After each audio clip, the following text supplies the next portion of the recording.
স্থানটা আমি সুন্দর করে রাখছি জান্নাত।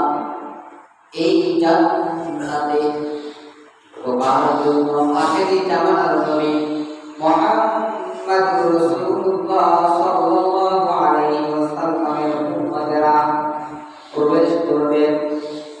সুবহানাল্লাহ বলেন।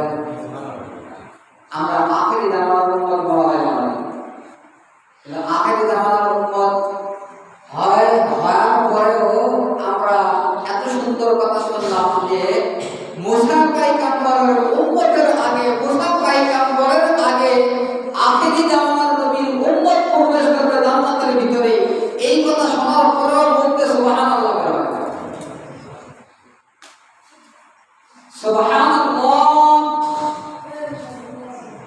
রমজান মাসে একবার বললে আল্লাহ রাব্বুল আলামিন 70 গুণ সওয়াব বৃদ্ধি করে দেয়। শুধু 70 গুণ নয়, যেহেতু রমজান মাসের রোজার সওয়াব আল্লাহ রাব্বুল আলামিন তার নিজের কাছে রাখছেন। কার কাছে? আল্লাহ রাব্বুল আলামিন